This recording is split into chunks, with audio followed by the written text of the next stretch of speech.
ਪੱਛਮੀ ਆਸਟ੍ਰੇਲੀਆ ਰਾਜ ਨੇ ਬੁੱਧਵਾਰ ਨੂੰ ਪਹਿਲਾਂ ਤੋਂ ਦਾਖਲਾ ਲੈਣ ਵਾਲੇ ਅੰਤਰਰਾਸ਼ਟਰੀ ਵਿਦਿਆਰਥੀਆਂ ਲਈ ਬੰਦ ਸਰਹੱਦਾਂ ਦੇ ਬਾਵਜੂਦ ਆਸਟ੍ਰੇਲੀਆ ਰਾਜ ਵਿੱਚ ਵਾਪਸ ਆਉਣ ਲਈ ਇੱਕ ਨਵੇਂ ਮਾਰਗ ਦੀ ਘੋਸ਼ਣਾ ਕੀਤੀ ਹੈ।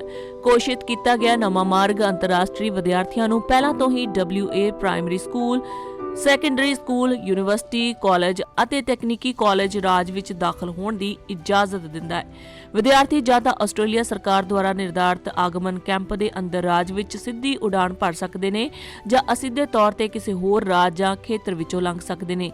ਵਿਦਿਆਰਥੀਆਂ ਨੂੰ ਰਵਾਨਗੀ ਤੋਂ ਪਹਿਲਾਂ 24 ਘੰਟਿਆਂ ਦੇ ਅੰਦਰ ਨੈਗੇਟਿਵ ਰੈਪਿਡ ਐਂਟੀਜਨ ਟੈਸਟ ਦੇ ਸਬੂਤ ਆਪਣੇ ਨਾਲ ਰੱਖਣੇ ਪੈਣਗੇ ਅਤੇ ਪਹੁੰਚਣ ਤੋਂ ਬਾਅਦ WA ਪੁਲਿਸ ਜਾਂ WA ਡਿਪਾਰਟਮੈਂਟ ਆਫ ਹੈਲਥ ਦੁਆਰਾ ਪ੍ਰਵਾਨਿਤ ਢੁਕਵੇਂ ਸਥਾਨ ਤੇ 7 ਦਿਨਾਂ ਲਈ ਅਲੱਗ ਰਹਿਣਾ ਹੋਵੇਗਾ।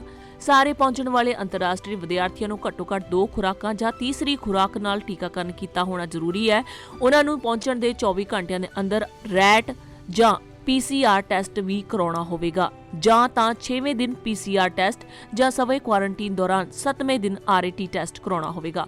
ਅੰਤਰਰਾਸ਼ਟਰੀ ਸਿੱਖਿਆ ਆਸਟ੍ਰੇਲੀਆ ਦੇ ਪ੍ਰਮੁੱਖ ਉਦਯੋਗਾਂ ਵਿੱਚੋਂ ਇੱਕ ਹੈ, ਪਰ ਇਸ ਸਾਲ ਦੇ ਸ਼ੁਰੂ ਵਿੱਚ WA ਦੇ ਅਧਿਕਾਰੀਆਂ ਨੇ COVID-19 ਸਾਵਧਾਨੀ ਸਿਹਤ ਸਲਾਹ ਕਾਰਨ ਵਿਦਿਆਰਥੀਆਂ ਨੂੰ ਵਾਪਸ ਜਾਣ ਦੀ ਆਗਿਆ ਦੇਣ ਤੋਂ ਇਨਕਾਰ ਕਰ ਦਿੱਤਾ। ਭਾਵੇਂ ਕੁਝ ਹੋਰ ਰਾਜ ਪਹਿਲਾਂ ਹੀ ਅੰਤਰਰਾਸ਼ਟਰੀ ਵਿਦਿਆਰਥੀਆਂ ਦਾ ਸਵਾਗਤ ਕਰ ਚੁੱਕੇ ਨੇ। ਨਵੇਂ ਮਾਰਗ ਦੇ ਤਹਿਤ 6000 ਤੱਕ ਅੰਤਰਰਾਸ਼ਟਰੀ ਵਿਦਿਆਰਥੀਆਂ ਨੂੰ ਰਾਜ ਵਿੱਚ ਵਾਪਸ ਆਉਣ ਦੀ ਇਜਾਜ਼ਤ ਦਿੱਤੀ ਜਾਵੇਗੀ। WA ਦੇ ਪ੍ਰੀਮੀਅਰ ਮਾਰਕ ਮੈਕਗੋਵਨ ਨੇ ਕਿਹਾ ਕਿ ਅੰਤਰਰਾਸ਼ਟਰੀ ਵਿਦਿਆਰਥੀ ਪੱਛਮੀ ਆਸਟ੍ਰੇਲੀਆ ਦੇ ਭਾਈਚਾਰੇ ਦਾ ਇੱਕ ਮਹੱਤਵਪੂਰਨ ਹਿੱਸਾ ਨੇ।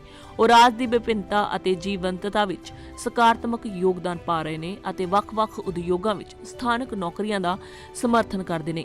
ਸਰਕਾਰ ਦੇ ਅਨੁਸਾਰ ਵਾਪਸ ਆਉਣ ਵਾਲੇ ਅੰਤਰਰਾਸ਼ਟਰੀ ਵਿਦਿਆਰਥੀਆਂ ਨੂੰ ਸਵੈ ਕੁਆਰੰਟੀਨ ਦੀ ਲਾਗਤ ਨੂੰ ਪੂਰਾ ਕਰਨ ਵਿੱਚ ਮਦਦ ਲਈ $2000 ਦਾ ਭੁਗਤਾਨ ਵੀ ਮਿਲੇਗਾ।